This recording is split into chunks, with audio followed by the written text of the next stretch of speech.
दोस्तों, आज हम मंगलवार की व्रत कथा सुनेंगे। प्राचीन समय में एक कुंडलपुर नाम का नगर था, जहां नंदा नाम का एक ब्राह्मण अपनी पत्नी सुनंदा के साथ रहता था। ब्राह्मण दंपति धन्य धान्य से संपन्न थे, लेकिन उनके वंश को आगे चलाने के लिए उनकी कोई संतान नहीं थी।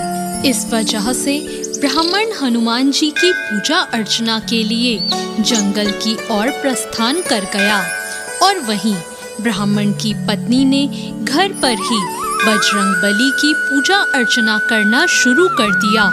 ब्राह्मण की पत्नी प्रत्येक मंगलवार का व्रत रखती और शाम को भोग बनाकर हनुमान जी को अर्पित करती और फिर स्वयं ग्रहण करती।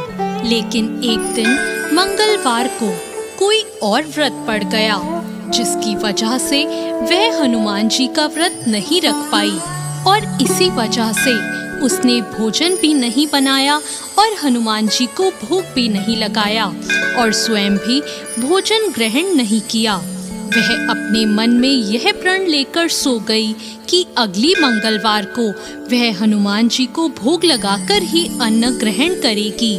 ब्राह्मण की पत्नी 6 दिनों तक भूखी प्यासी पड़ी रही। मंगलवार के दिन वह मूर्छित हो गई। तब बजरंगबली ने उसकी श्रद्धा और निष्ठा को देखते हुए उससे प्रसन्न होकर उसे दर्शन दिए और कहा कि ब्राह्मणी, मैं तुमसे बहुत खुश हुआ। मैं तुमको एक सुंदर बालक देता हूँ जो तुम्हारी बहुत सेवा करेगा। सुंदर बालक देकर हनुमान जी अंतर्ध्यान हो गए। सुंदर बालक को पाकर ब्राह्मणी बहुत खुश हुई। उसने अपने बालक का नाम मंगल रखा। कुछ वक्त बाद जब ब्राह्मण वन से लौटकर आया तो उसने अपने घर में अपनी पत्नी को एक सुंदर बालक के साथ देखा। तो उसने अपनी पत्नी से पूछा कि यह बालक कौन है। पत्नी ने कहा कि मंगलवार को व्रत करने से हनुमान जी ने प्रसन्न होकर मुझे ये बालक दिया है।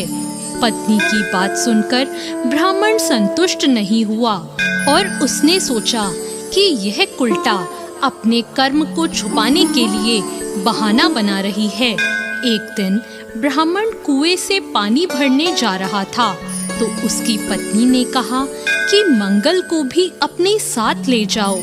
ब्राह्मण बालक को अपने साथ ले गया, लेकिन जब वापस लौटा तो बालक उसके साथ नहीं था, क्योंकि पानी भरने के बाद मंगल को नाजायज मानते हुए ब्राह्मण ने उसे कुएं में डाल दिया था।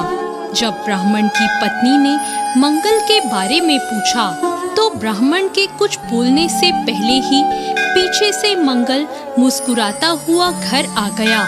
उसको देखकर ब्राह्मण आश्चर्यचकित हो गया। उस रात बजरंगबली ने ब्राह्मण को स्वप्न में दर्शन देते हुए कहा कि यह बालक मेरा बाल रूप है और तेरी पत्नी की भक्ति से प्रसन्न होकर मैंने उसे वरदान में इसे दिया है। तुम अपनी पत्नी को उल्टा क्यों कहते हो? यह सुनकर ब्राह्मण बहुत खुश हो गया और ब्राह्मण दंपति सुखपूर्वक अपना जीवन व्यतीत करने लगे। जो व्यक्ति मंगलवार को व्रत कथा सुनता या पढ़ता है और नियम से व्रत रखता है, हनुमान जी की कृपा उस पर हमेशा बनी रहती है और वो सुख प्राप्त करता है। ऐसी और कहानियों के लिए हमारे चैनल भक्ति ज्ञान को सब्सक्राइब करें और इस वीडियो को लाइक करें। धन्यवाद।